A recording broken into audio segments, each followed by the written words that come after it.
جی ناظرین السلام علیکم۔ 4 موضوعات پر آپ سے بات کریں گے۔ سب سے پہلے تو آج آرمی چیف نے مارگلا ڈائلاگ میں اسلام آباد میں خطاب کیا، اس خطاب کے اہم نکات کیا تھے اور کن موضوعات کی طرف نشاندہی کی گئی ہے، اس پر بات ہوگی۔ دوسرا، عمران خان کا ٹویٹ آ گیا، بہت ساری عمران خان کے حوالے سے، 24 نومبر کے حوالے سے، بشریٰ بی بی کے سیاست میں داخل ہونے کے حوالے سے بہت ساری کلیریفیکیشنز ہیں، اس پر ہم بات کریں گے۔ تیسرا، مریم اورنگزیب آئی ہیں تو اچانک اسموک کا جو فتنہ ہے یوں لگتا ہے پھر جاگ گیا ہے، اچانک ایمرجنسی لگا دی گئی ہے لاہور میں اور ملتان میں، کیا کیا اقدامات کیے اور اس میں اتنا ڈیلے کیوں کیا، اس پر بات کریں گے۔ اور آخر میں کچھ بات کریں گے کہ نواز شریف اور خواجہ آصف کے ساتھ جو جس طرح کی بیہودہ سڑکوں پہ بات ہو رہی ہے وہ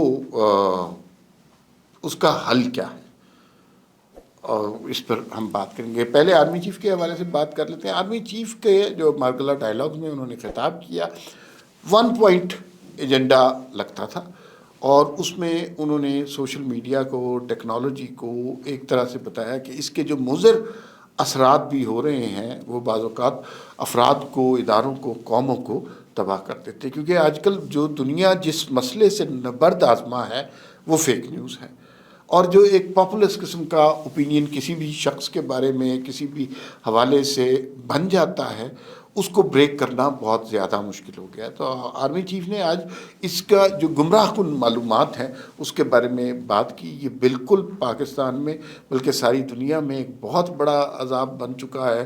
انڈیا میں دیکھیں تو مودی اتنا بڑا فنامنن بن چکا ہے، یہاں عمران خان نے اس سوشل میڈیا سے کیا کچھ نہیں دکھایا، لیکن پاپولر لوگ اسی طرح کرتے ہیں۔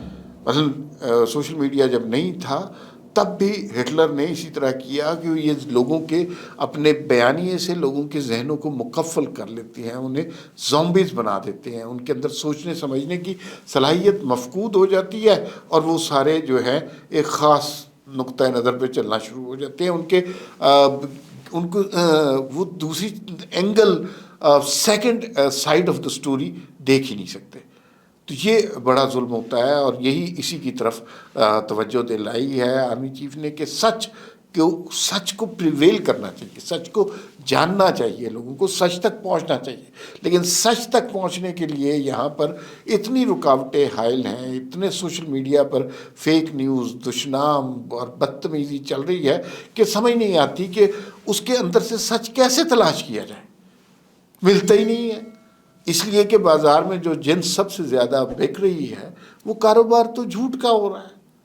آپ جھوٹ میں کسی کے خلاف کسی کی پگڑی اچھال دیں، کسی کی توہین کر دیں، کسی کے اوپر کوئی الزام لگا دیں تو کوئی فرق نہیں پڑتا، اس سے بلکہ آپ کو پیسے ملتے ہیں، ریونیوز ملتے ہیں، ڈالر ملتے ہیں، اور یہی کاروبار کچھ ملک دشمن لوگوں نے شروع کیا۔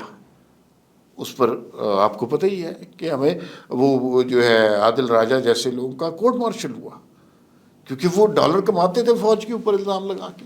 اور یہ اس کا سامنا فیک نیوز کا صرف فوج کو نہیں ہے، ہر شخص کو ہے، ہمارے گرد، آپ میں گرد ہر شخص اب غیر محفوظ ہو گیا ہوا ہے۔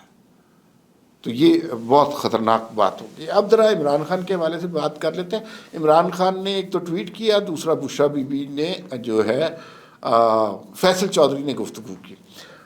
پہلے فیصل چودھری کی گفتگو، فیصل چودھری نے کہا کہ بھئی بشریٰ بی بی سیاست میں کدھر آ رہی ہیں، وہ صرف سیاسی رہنماؤں سے مل رہی ہیں، اور کپتان کا کوئی خاص پیغام ہے وہ بشریٰ بی بی پارٹی رہنماؤں تک پہنچا رہی ہیں۔ یہ انتہائی لغو بات ہے، بالکل جھوٹ ہے۔ بشریٰ بی بی ہمیشہ سے سیاست میں رہی ہیں، بیانیہ وہی بناتی تھی۔ آپ کو یاد ہوگا ارسلان بیٹا، یہ ذرا ان پہ غداری کے فتوے تو لگانا۔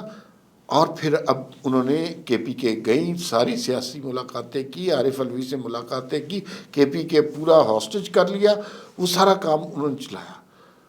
تو کون سا ایسا پیغام ہے جو وہ جو پارٹی رہنماؤں کو دے رہے ہیں؟ تو یہ بڑی مزے کی بات ہے اور بہت بڑا جھوٹ ہے۔ تو وہ سیاست میں ہے، لیکن چونکہ عمران خان نے ہمیشہ موروثی سیاست کے خلاف اس لیے تنقید کی کہ وہ پی ٹی آئی، وہ پیپلز پارٹی اور نون لیگ کے خلاف تھے، لہٰذا اس لیے اب انہوں نے یہ کہنا شروع کر دیا کہ بشریٰ بی بی سیاست میں ہے مگر سیاست نہیں کر رہی۔ عجیب دوغلاپن ہے، اور جو ان کے فالوور ہیں وہ اس بات کو یقین کریں گے۔ اچھا، اب ذرا عمران خان کے اس ٹویٹ پہ ہی بات کر لیں جس میں 24 نومبر کے لیے انہوں نے قوم کے طلباء اور طالبات کو پکارا ہے. آپ اگر اس ٹویٹ کو دیکھیں تو اس میں لگتا ہے عمران خان صرف طلباء اور طالبات کو پکار رہے ہیں، ان سے مخاطب ہیں، اور انہوں نے کہا ہے کہ تمہارا حق تلف کیا جا رہا ہے، تمہاری ڈگریاں ختم کی جا رہی ہیں، تمہارے روزگار کے مواقع ختم کیے جا رہے ہیں تمہارے، اور اس کے لیے 24 نومبر کو نکلو. یہ کیوں کر رہے ہیں؟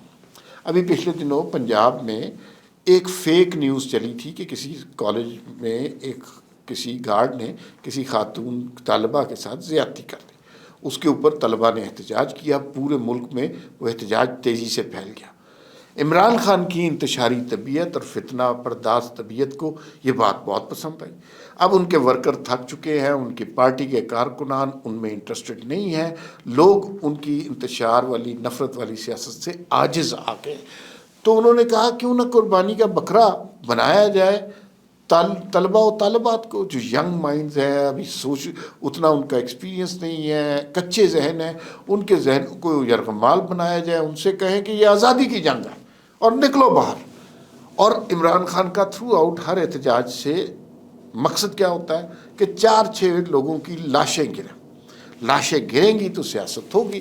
ابھی تک ساری حکومتیں اس لاشیں گرانے سے محفوظ رہی ہیں، لیکن اب طلباء و طالبات جو ہیں اگر نکلیں گے تو لاٹھی چارج ہوگا، گرفتاریاں ہوں گی، سر پھٹیں گے، کیونکہ ان کو بچے ہیں نا، ان کو تشدد پہ اکسایا جائے گا اور پھر ان کے کیریئر تباہ ہو جائیں گے، کوئی نہیں پھر ان کا پوچھے گا. تو خدا کے لیے اپنے بچوں کو اس اذیت سے، اس آفت سے محروم رکھے. اور کبھی آپ نے دیکھا ہے کہ عمران خان کے بچے کسی احتجاج میں شریک ہوئے ہوں؟ جو احتجاج پاکستان میں ہوتے ہیں وہ تو کجا، جو احتجاج لندن میں ہوتے ہیں پی ٹی آئی کے، ان میں بھی کبھی عمران خان کے بچے نہیں آئے. تو کیا یہ گالیاں کھانے کے لیے، ڈنڈے کھانے کے لیے، سر پٹوانے کے لیے پاکستانیوں کے بچے ہیں؟ یہ کس قدر ظلم ہے نا. یعنی بچے مرے لوگوں کے اور سیاست ہو آپ کی، آپ پردے کے پیچھے بیٹھ کر لوگوں کو لڑائے، اس ملک کو جلائے، اس ملک کی تباہی کروائے، اور آپ کے بچے ایک ٹویٹ نہ کریں، کہیں ان پہ آنچ نہ آ جائے. وہ کسی احتجاج میں شریک ہوئے ہیں؟ اس بات پر خدا کے لیے سوچئے گا، اس سے پہلے سوچئے گا کہ آپ کے بچے عمران خان کے احتجاج میں 24 نومبر کو نہ چلے جائیں.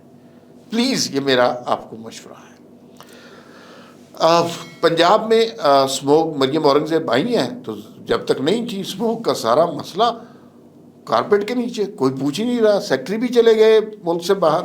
اب آئی ہیں تو اچانک پتہ چلا اسموک ہے. ملتان اور لاہور میں ایمرجنسی لگا دی ہے. جو اقدامات ہوئے ہیں اسکولوں میں، تمام دفاتر جمعہ ہفتہ اتوار بند رہا کریں گے، اسکولوں میں چھٹیاں ہو گئی ہیں، کالجوں میں چھٹیاں ہو گئی ہیں، دفاتر میں 50% لوگ کام کیا کریں گے، 50% آن لائن آیا کریں گے. پھر ریسٹورنٹس جو ہیں وہ 4 بجے بند ہو جائے کریں گے اور 8 بجے تک ان پہ ڈیلیوری کا کام ہو سکے گا، یعنی آپ آرڈر دے کے ریسٹورنٹ سے کچھ لے سکتے. بس اتنا سا کام رہ گیا ہے، لیکن اس پہ بہت پہلے کام ہونا چاہیے تھا. بہت تیزی سے انہوں نے کہہ تو دیا ہے کہ 10 سالہ پلان بنائیں گے یا 10 سالہ منصوبہ بن گیا، لیکن اس پہ کیا عمل ہو رہا ہے؟ جو مختلف لوگ بتا رہے ہیں کہ اصل مسئلہ یہ جو ہے جنگلات کا کٹاؤ نہیں ہے، اصل مسئلہ ٹرانسپورٹ کا ہے. 87% پرابلم ٹرانسپورٹ کی ہے. اور چونکہ دھوئیں والی گاڑیاں ہوتی ہیں اور یہ پیٹرول استعمال کر رہی ہیں، الیکٹرک کاریں ابھی پاکستان میں نہیں، لہٰذا یہ چیز بڑھتی جا رہی ہے. اس پر کنٹرول کرنا چاہیے، لیکن یہ کسی اور اینگل سے اس پہ کر رہے ہیں. بہرحال چلو کچھ تو کیا. دوسری بات یہ ہے کہ پی ٹی آئی کے جو زومبیز ہیں نا، جن کے دماغ بند ہیں، انہوں نے خواجہ آصف اور نواز شریف کے ساتھ بہت عجیب و غریب کارروائیاں کی. خواجہ آصف کو قتل کی دھمکیاں، چھریاں مارنی. وہ تو اب جیل میں جائے گا بندہ اور اس کا کریئر ختم ہو گیا، اس کو ڈیپورٹ کر دیا جائے گا. دوسرا، نواز شریف صاحب کے ساتھ آج ایک ویڈیو آئی کہ وہ کہیں جا رہے تھے تو کسی نے کہا سر لیفٹ سے نہیں اسٹریٹ سے جائیں. میں نے وہ ویڈیو دیکھی اور چند لمحوں میں بہت سی جگہ سے مختلف ٹک ٹاک بن کے آ گئی، جس میں نواز شریف کی آواز کوئی اور لگا دی کہ جیسے نواز شریف کہہ رہے ہیں وہ روٹی کھان چلیے، جو کہ انہوں نے نہیں کہا. انہوں نے کہا، وہ چپ تھے تو اس کے اوپر وائس اوور کر کے ٹک ٹاک پہ اتنا چل رہی ہے، جب تک آپ سچ بتائیں گے لوگوں کو، لاکھوں کی تعداد میں یہ ٹک ٹاک چل چکی ہے. تو یہ اس فیک نیوز کا ظلم ہے، اس میں سچ نہیں مل سکتا، اور سچ کی تلاش بھی کسی کو نہیں ہے. لوگ اپنی پسند کا جھوٹ سننا چاہتے ہیں. اگر یہ صورتحال نہ ہوتی تو آج پی ٹی آئی پاکستان میں اس طرح جو ہے نا اپنا علم بلند نہ کر رہی ہوتی. فی الحال اتنا ہی، پھر ملاقات ہوگی. اللہ حافظ.